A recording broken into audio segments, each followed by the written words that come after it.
Gálatas capítulo 2.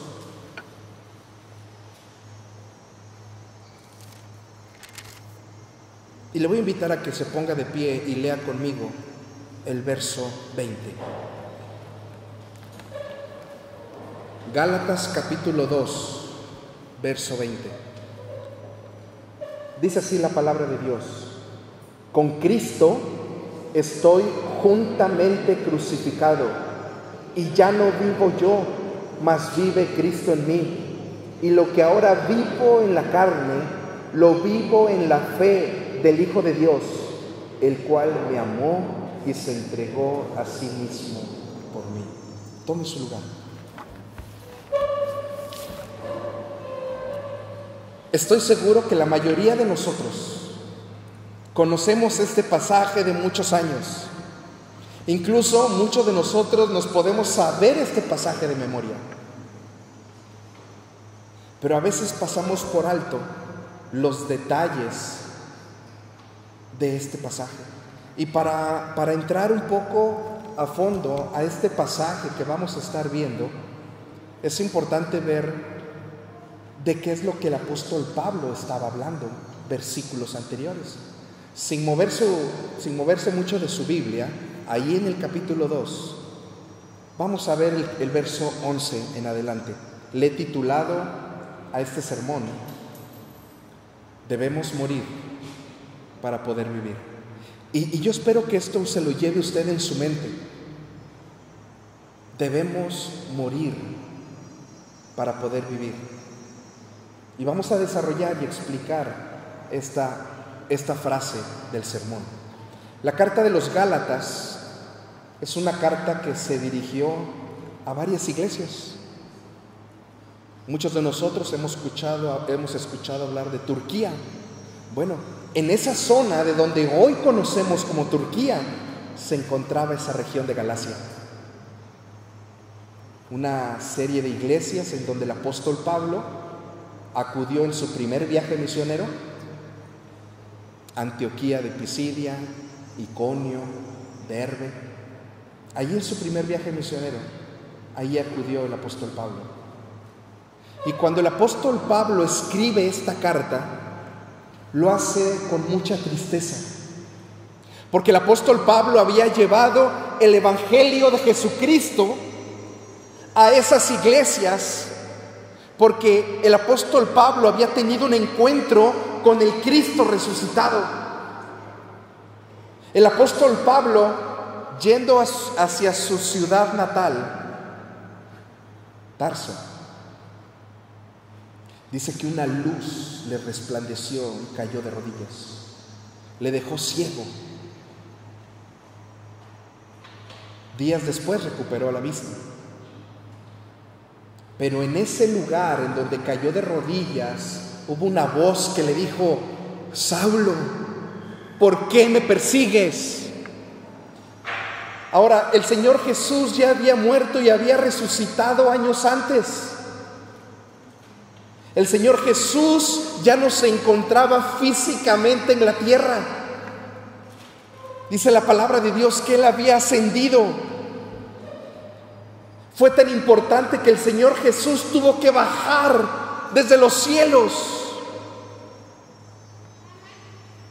para poder decirle a Saulo: ¿por qué me persigues? ¿Qué es lo que Saulo estaba haciendo? Saulo, fíjese bien, estaba buscando agradar a Dios. Saulo quería agradar a Dios, pero él creía que los cristianos eran una secta que estaban yendo en contra de lo que el Antiguo Testamento enseñaba. Eso creía él.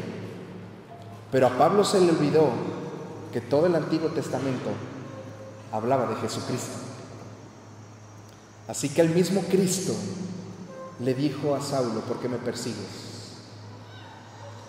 Y le dijo Saulo: ¿quién eres tú, Señor? Yo soy Jesús, a quien tú persigues. La vida de Pablo cambió radicalmente. La vida de Pablo en ese momento fue una vida totalmente distinta.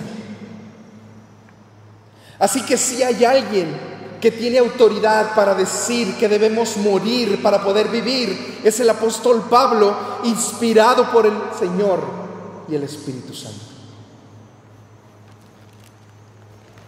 Fíjese cómo inicia el verso 11, Gálatas capítulo 2, verso 11. El apóstol Pablo venía diciéndole a los apóstoles y le narra a la iglesia de Galacia qué es lo que había sucedido. Por eso dice, cuando Pedro, haciendo referencia a que el apóstol Pablo le había dado testimonio a los apóstoles de ese encuentro que había tenido él con Cristo. Y dice, pero cuando Pedro vino a Antioquía, le resistí cara a cara, porque era de condenar. Hermanos, esta palabra de le resistí es le afronté. De frente hablé con él y le exhorté, porque él, con la forma en cómo estaba actuando él, se estaba condenando.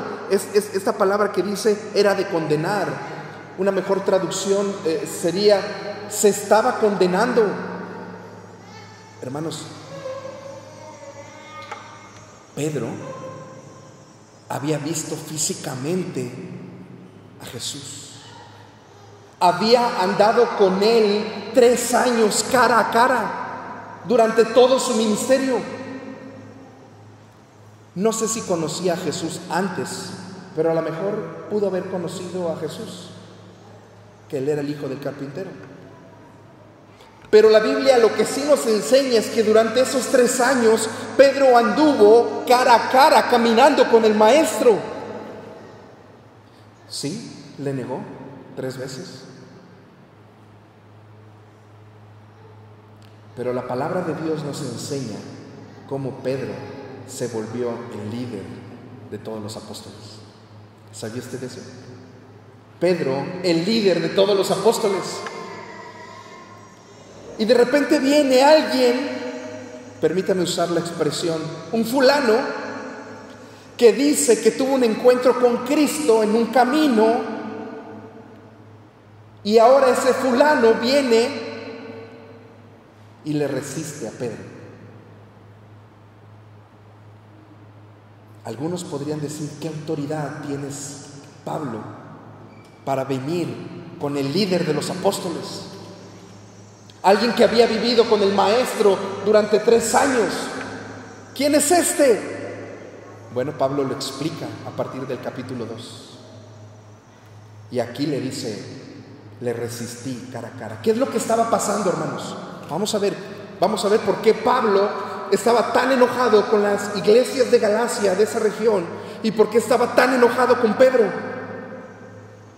Dice, pues antes que viniesen algunos de parte de Jacobo era el hermano carnal del Señor Jesús, y en ese entonces líder en la iglesia de Jerusalén. Entonces, quiero evitar que nos perdamos. Jerusalén se encontraba al sur de Antioquía. Antioquía se encontraba muy al norte, muy al norte. Bueno, pues desde Jerusalén, algunos judíos de raza, de religión, subieron a Antioquía, donde se encontraba Pedro, con una iglesia que no era totalmente judía, sino gentil, que no venía de una raza judía. Y Pedro, cuando llegó a Antioquía, empezó a comer con ellos de una manera normal. Recuerden que en el Antiguo Testamento había alimentos que no podían comer. ¿Se acuerdan de algún alimento que no podían comer? El cerdo, por ejemplo. Algunos alimentos con pezuña. Bueno, pues el apóstol Pablo se sentó a comer en Antioquía con esos gentiles, porque los gentiles no tenían ninguna prohibición. ¿Y qué creen? Pedro tampoco. Porque el Señor Jesús, lo predicamos hace 3 semanas, 4 semanas. El Señor Jesús les había dicho a los apóstoles lo que entra por tu boca ya no te hace daño. Lo que te hace daño es lo que está dentro de ti. Pedro había recibido del Señor Jesús que nada de lo que él comiera le haría daño espiritualmente. Entonces, Pedro empezó a comer con esos gentiles. Pero llegaron judíos de Jerusalén. Y esos judíos traían tradiciones del Antiguo Testamento. Y entonces Pedro empezó a alejarse de los gentiles y le empezó a dar prioridad a los judíos que venían de Jerusalén. Pablo lo supo y se enojó. Vean otra vez el verso 12. Pues antes que viniesen algunos de parte de Jacobo, comía con los gentiles, pero después de que vinieron, se retraía. Esa palabra de se retraía es una palabra que usa el apóstol Pablo, una palabra militar que se ocupaba para la retirada. Es una palabra que se usaba para cuando una batalla estaba siendo perdida, empezaban a retirarse poco a poco del lugar de batalla el ejército. Esta palabra la usa el apóstol Pablo, diciéndole a Pedro que se estaba poco a poco retirando de esa comunión que tenía con los gentiles, porque tenía miedo de los de la circuncisión, es decir, de los judíos. ¿Qué fueran a decir de él? Verso 13. Y en su simulación participaban también los otros judíos, de tal manera que aún Bernabé fue también arrastrado por la hipocresía de ellos. ¿Sí? Ese Bernabé, el que acompañó al apóstol Pablo en su primer viaje misionero, de Hechos 13 en adelante. Hermanos, aunque la palabra es muy clara al final del verso 13, fue también arrastrado por la hipocresía. ¿Qué es lo que estaba viviendo el apóstol Pedro? Hipocresía.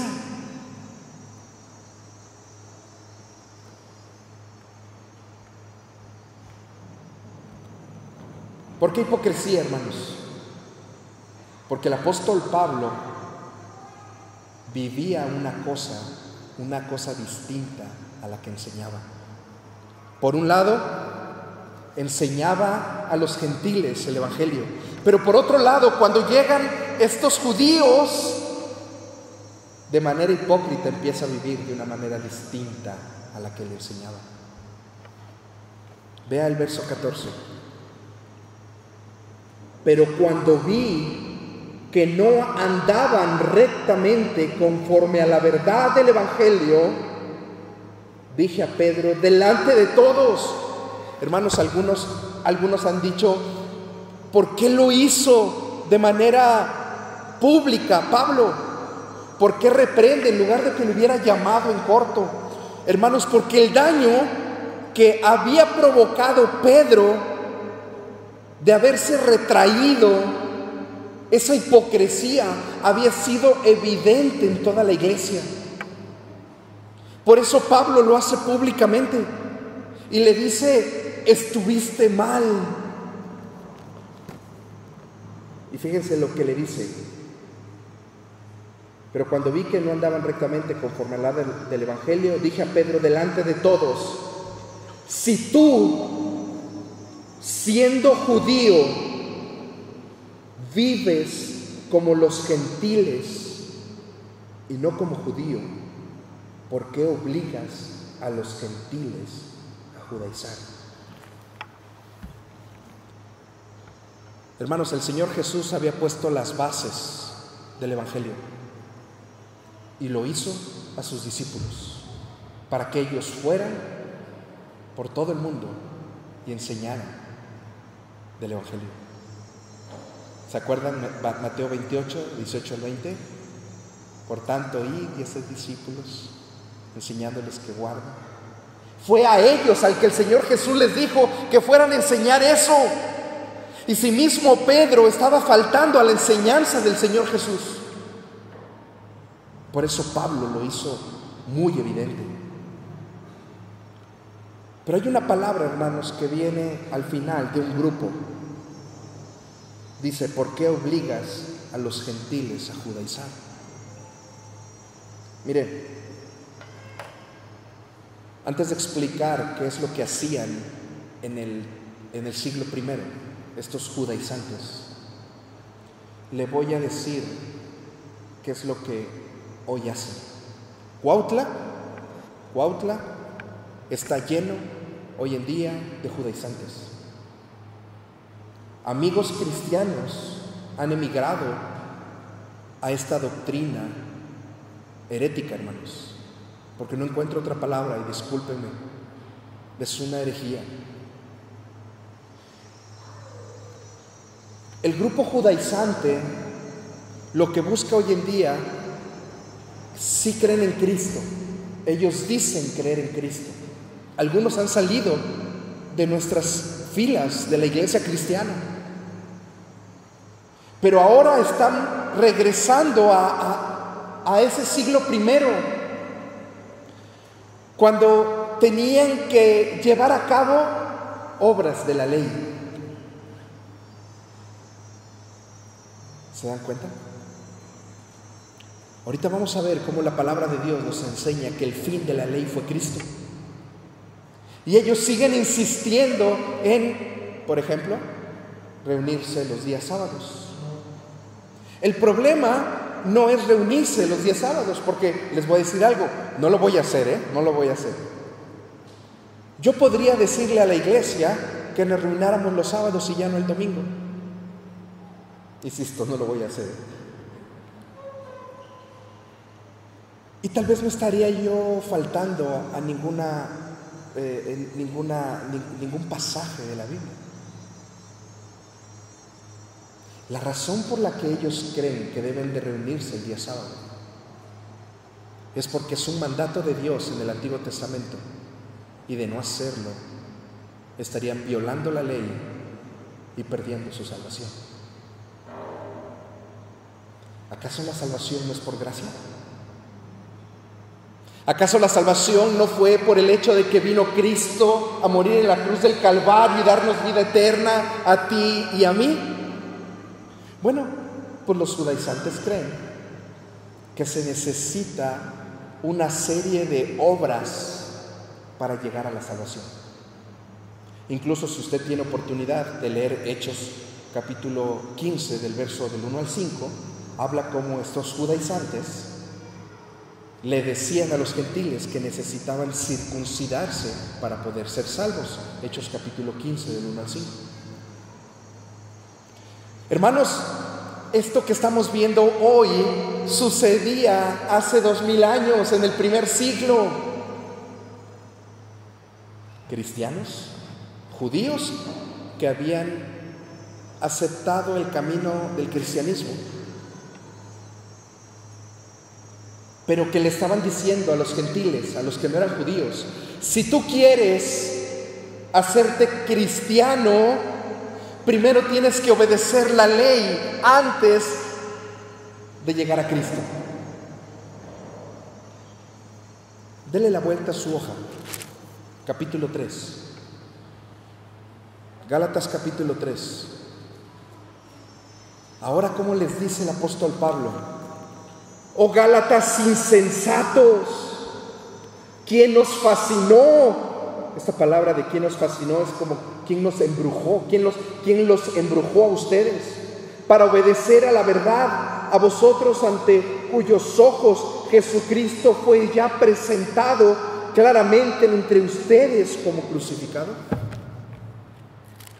El apóstol Pablo sigue hablando de lo mismo. Los judaizantes creían o creen que la justificación, es decir, que la salvación de su vida, es a través de las obras. Algunos creen que es las obras, llevar a cabo obras, portarse bien, hacer cuestiones de la ley, más Cristo. Se escucha bonito. Algunos incluso podríamos decir, bueno, pero no tiene nada de malo, porque también creen en Cristo. Porque dicen, oye, pero creen en Cristo.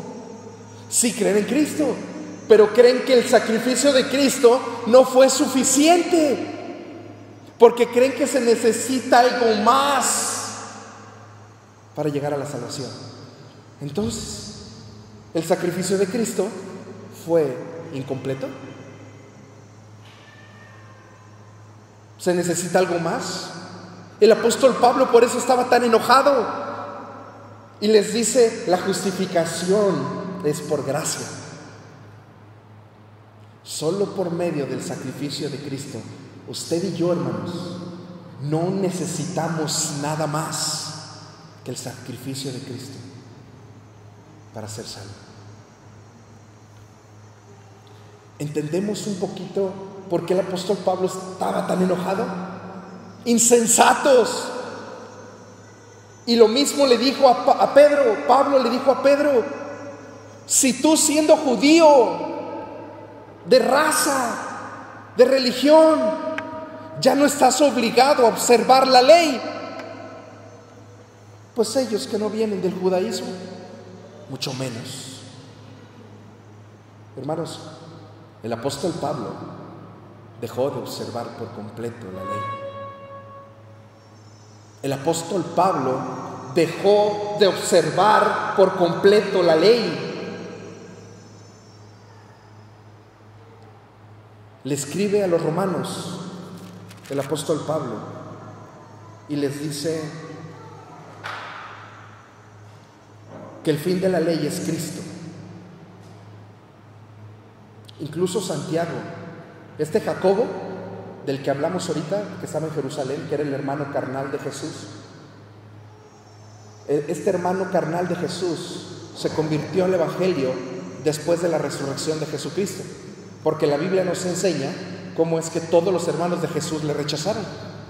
Este Jacobo, hermano de Jesús, es la traducción de Jacobo es lo mismo que Santiago, nada más hay una transliteración en el idioma. Jacobo y Santiago es lo mismo. El que escribe el libro de Santiago es este mismo Jacobo, hermano de Jesús. Y en el capítulo 2, verso 10 de Santiago, dice que la ley es un bloque, la ley es un todo, pero que si alguien de los 613 mandamientos, no son 10, son 613 de toda la ley, si tan solo uno de esos 613 no lo cumple, así dice Santiago, es responsable de todo.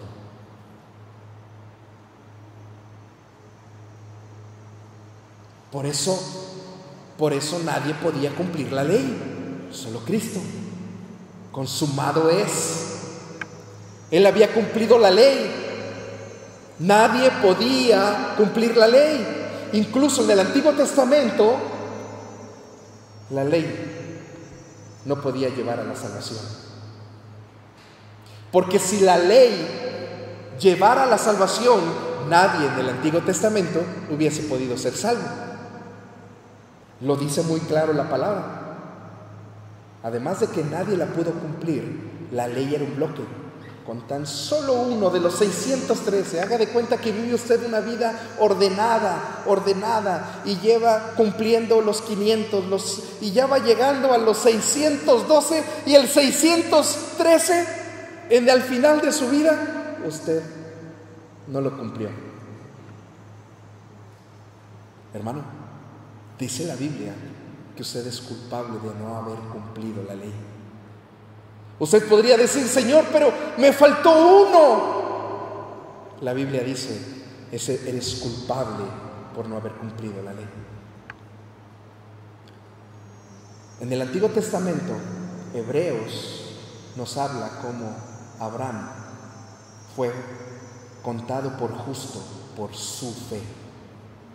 Entonces, desde el Antiguo Testamento, la fe ya era un medio de salvación, no la ley. Porque la ley nadie la podía cumplir. Entonces, ¿cómo podemos ser justos? ¿Cómo podemos ser justificados? Como dice la Biblia, que usted y yo podemos llegar a ser justos delante de Dios. Solo a través del sacrificio de Cristo. No hay nada que usted pueda hacer para merecer la salvación. Nada, hermano. Hay algunos grupos que dicen que el creer es una acción. Por supuesto que no, porque si el creer fuera una obra, el Señor Jesús no hubiese dicho: creyendo en mí tenéis vida eterna. Creer no es una obra, es algo que el Señor ha puesto en el Evangelio. Juan 3:36: el que cree en el Hijo tiene vida eterna, pero el que rehúsa creer en el Hijo no verá la vida, sino que la ira de Dios, la condenación está sobre él. Por eso Pablo estaba tan preocupado, porque el mismo Pedro, apóstol que había caminado con Jesús, estaba arrastrando a los gentiles a una enseñanza que no era la del Evangelio. Hipocresía de parte de Pedro. Le voy a invitar a que deje un listón o una hojita y me acompañe por favor a Colosenses, Gálatas, Efesios, Filipenses, Colosenses.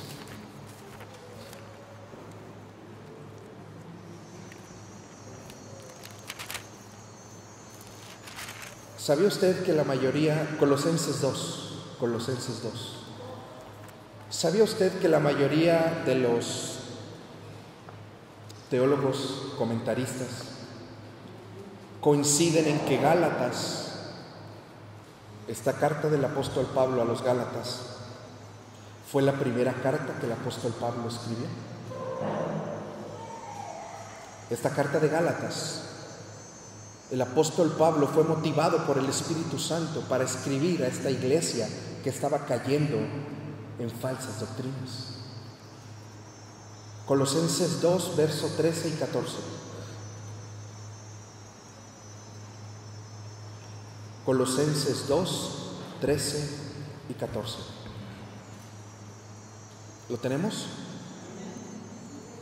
Dice: y a vosotros, estando muertos en pecados y en la incircuncisión de vuestra carne, os dio vida juntamente con Él, hablando de Jesús, perdonándonos todos los pecados.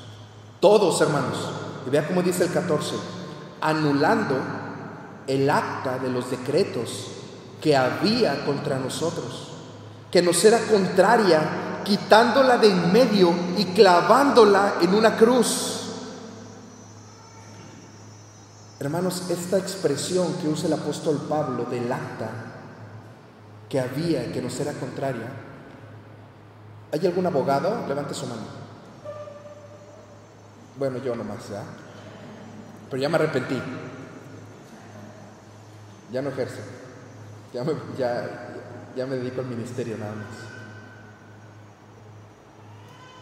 El término que usa el apóstol Pablo es, legalmente hoy lo conocemos como una sentencia. Cuando uno lleva un juicio y es declarado culpable, se dicta una sentencia por el juez o el magistrado. Se dicta una sentencia. Esa sentencia se tiene que ejecutar. Diciendo: David es culpable de todos estos pecados. El apóstol Pablo, estando en la cárcel en Roma, le escribe a la iglesia de Colosas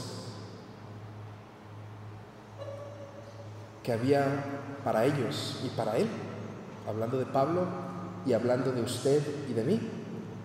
Había una carta, un acta, una sentencia que decía que usted y yo éramos culpables. Cuando una sentencia se ejecuta, vas a la cárcel. En Estados Unidos, dependiendo del tipo de delito, vas a la silla eléctrica o a la inyección letal. Es lo que el apóstol Pablo está diciendo. Había un acta que decía tu nombre, David Aranda es culpable. Pero vino Cristo y tan solo con reconocer tu pecado y decirle me arrepiento y quiero entregar mi vida a ti, esa acta fue clavada en una cruz hace 2000 años. Y ahora tú y yo hemos sido absueltos de todo delito que se nos imputaba. Y de repente llega alguien y le dice a la gente que no era necesario, que no es suficiente eso del sacrificio de Cristo, que se necesitaba algo más. Regresemos a Gálatas y vamos a concluir.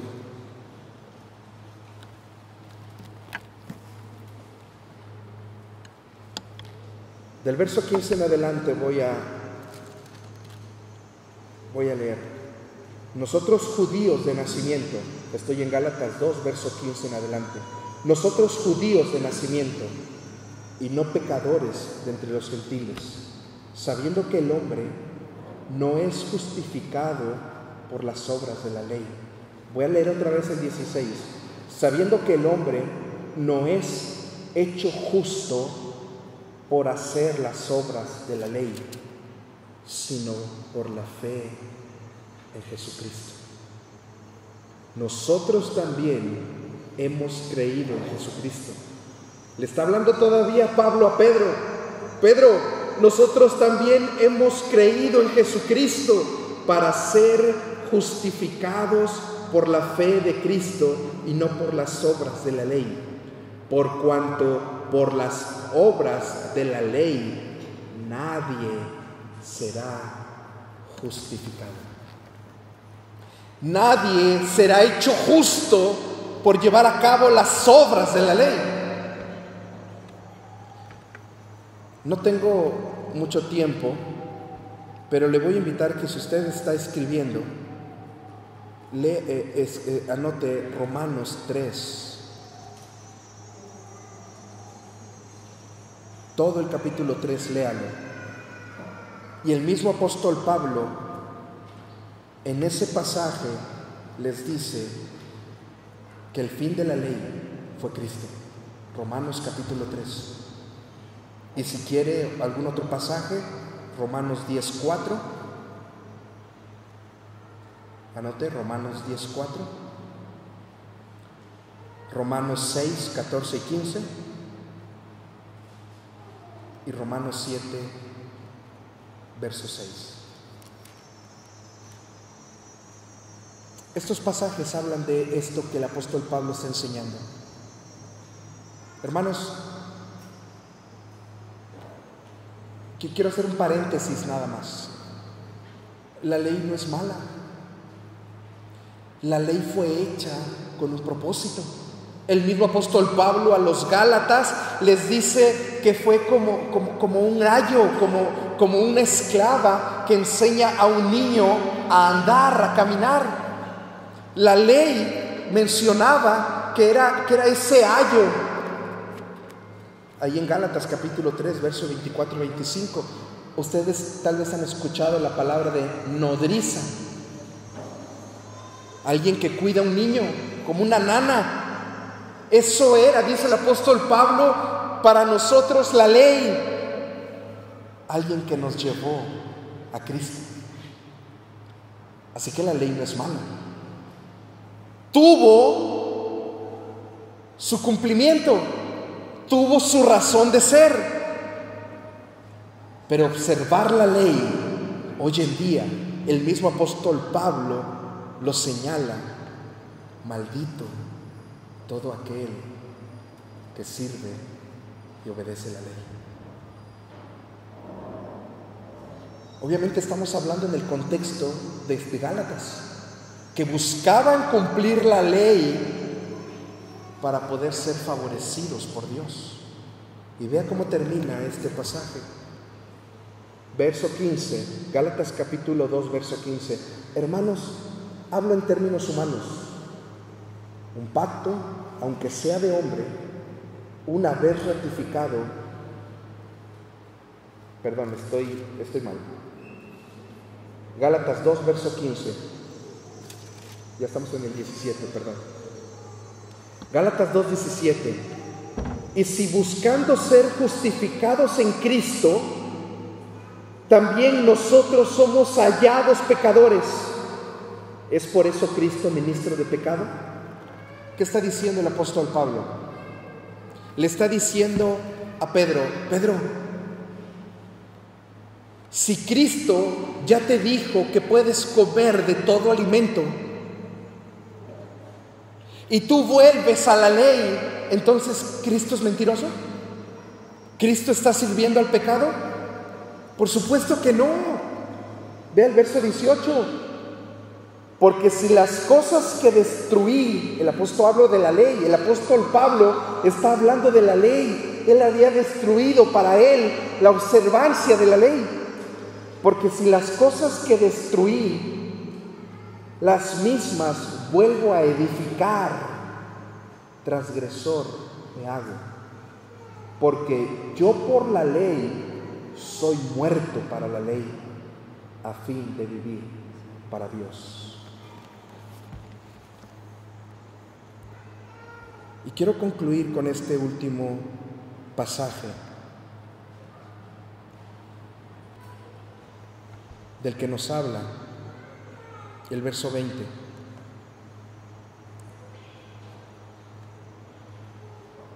Con Cristo estoy juntamente crucificado, y ya no vivo yo, mas vive Cristo en mí. Hermanos, al inicio mencionaba que no es suficiente, y escúchelo bien, hermanos, porque esto puede separarlo a usted entre la vida y la muerte eterna. No es suficiente con que una vez usted haya levantado la mano para decir que usted es salvo. No es suficiente venir a la iglesia. No es suficiente cantar. No es suficiente no faltar a los cultos. No es suficiente, hermanos.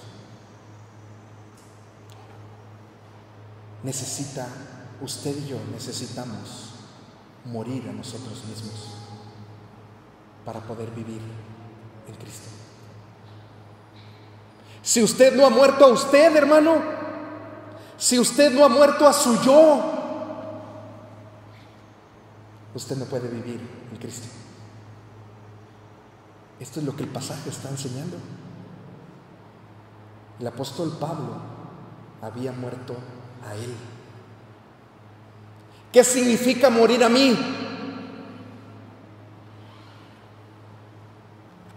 Que usted ya no manda, hermanos. Eso significa el pasaje. Que usted ya no manda. Que el que manda es Cristo en su vida. Así que si usted cree que ya es salvo, pero usted sigue mandando en su vida, hermano, no lo digo yo, el pasaje es muy claro. Usted no puede vivir si no ha muerto a usted. Cuando Pablo dice que ha sido crucificado con Cristo, está diciendo: ya no soy yo el mismo yo. Es raro, pero así dice: ya no soy el mismo yo. No es el yo que trataba de agradar a Dios y fallaba cada vez, ni el yo que pensaba que el mundo giraba a su alrededor.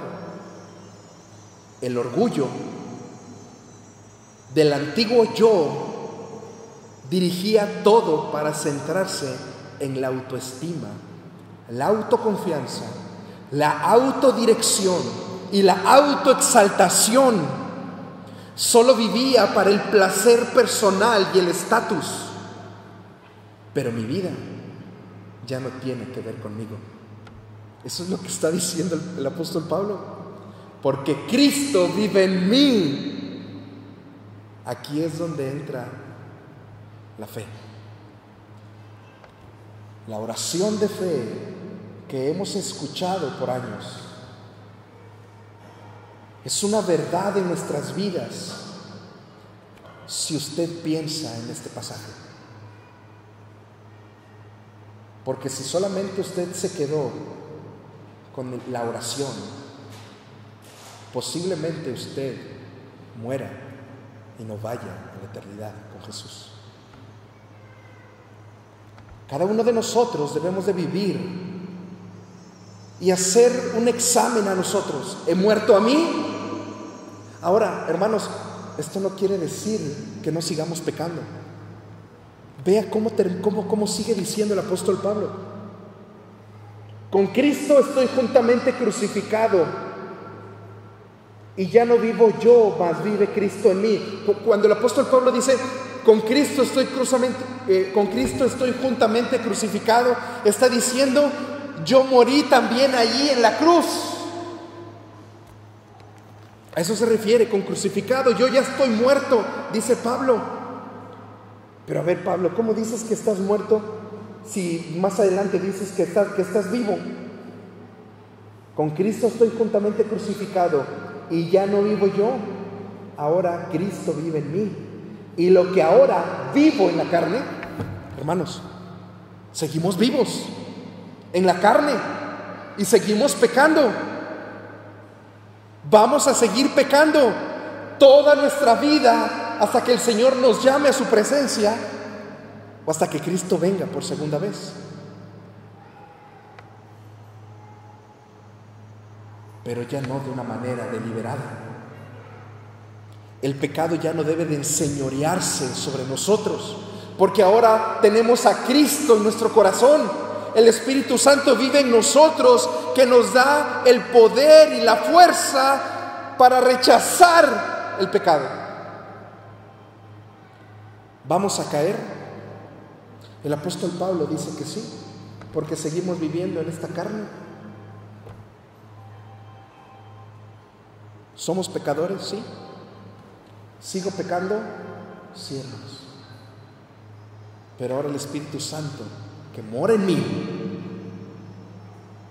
y a través de Cristo, el pecado ya no se enseñorea de mí. Y sigue diciendo a la mitad, y lo que ahora vivo en la carne, y lo vivo en la fe del Hijo de Dios, el cual me amó y se entregó a sí mismo por mí. ¿Qué significa esto? Significa que morimos al pecado, a su pena, al poder y dominio. El pecado ya no tiene dominio sobre ti y sobre mí, si es que has creído en Cristo como tu único y suficiente Salvador.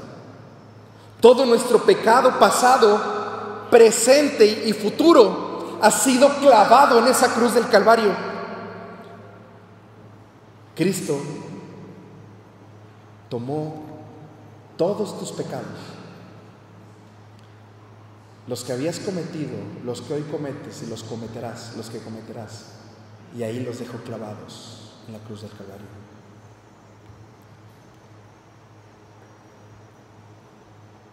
La epístola a los Gálatas nos recuerda lo fácil que es caer en el legalismo y la hipocresía, como Pedro. Por un lado, pensamos que haciendo cosas buenas nos ganamos el favor de Dios, el legalismo. Por otro lado, decimos tener el evangelio de la gracia, pero vivimos como el resto del mundo, hipocresía. Tenemos que evitar estos dos errores y únicamente la palabra de Dios puede ayudarnos en eso. Una de las cuestiones a las que Pablo se enfrenta a los Gálatas en este capítulo 2 es a un sistema de cristianismo de dos niveles que amenazaba con surgir en el primer siglo. Los judíos, por un lado, y los gentiles, por otro. Los judíos afirmaban que tenían más favor ante Dios porque ellos habían sido el pueblo escogido y observaban la ley, lo que hacía que los gentiles se sintieran cristianos de segunda clase. A veces la situación se invertía. En Romanos 14 vemos cómo los que observaban la ley, los judíos, eran despreciados por los gentiles. En cualquier caso, debemos evitar una mentalidad de división. No hay cristianos de segunda clase en el reino de Dios. En nuestro propio contexto debemos rechazar una especie de cristianismo de dos niveles con divisiones. Y concluyo con esta frase que me ha gustado mucho. Esto no significa que no nos animemos unos a otros a seguir a Cristo y obedecer la misión de Cristo. Debemos formar prácticas para que eso no suceda en nuestras iglesias. Para ser salvo, no basta el simplemente levantar nuestra mano. Debemos morir a nosotros para poder vivir en Cristo. Y yo quiero invitarle, hermano, en esta tarde, que reflexionemos en este pasaje de Gálatas capítulo 2. Lleve usted en su mente: debo morir a mí para poder vivir. Quiero invitarle a que incline su rostro. Incline su rostro. Y si hay algo en su vida, hermanos, que usted tenga que ponerse a cuentas con el Señor, hágalo en este momento. Pídale perdón a Dios.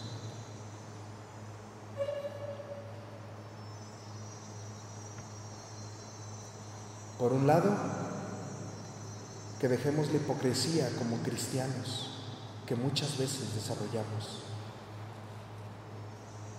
proclamando el Evangelio, pero viviendo nuestras vidas lejos de lo que hablamos y enseñamos, y reconociendo que solo Cristo es el fundamento de nuestra fe. Padre Santo, en el nombre de Jesús, Señor, te damos gracias, Señor, por este tiempo que nos das de la exposición de tu palabra. Perdónanos, Señor, porque muchas veces actuamos como Pedro, sabiendo la verdad, la vivimos como una mentira. Sabiendo lo que tu palabra nos enseña, Señor, ante la gente, ante el mundo, seguimos viviendo de una manera liberal en el pecado. Ayúdanos, Señor, a morir a nosotros.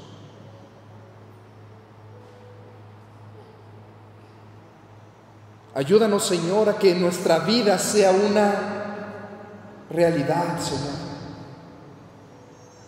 Queremos morir a nosotros para vivir en ti.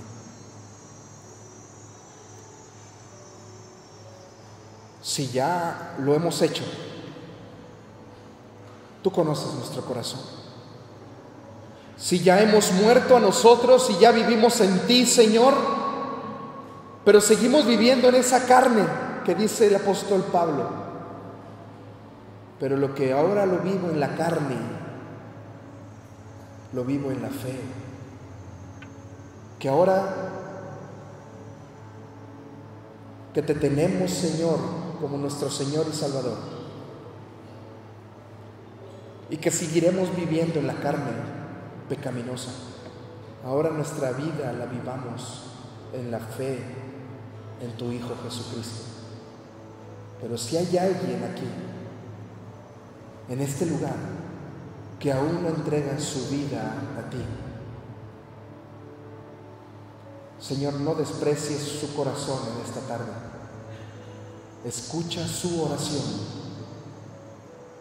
y que tu Espíritu Santo siga hablando a su vida para que esa persona entienda que necesita morir para poder vivir. En el nombre de Jesús oramos. Amén. Dios les bendiga, hermanos.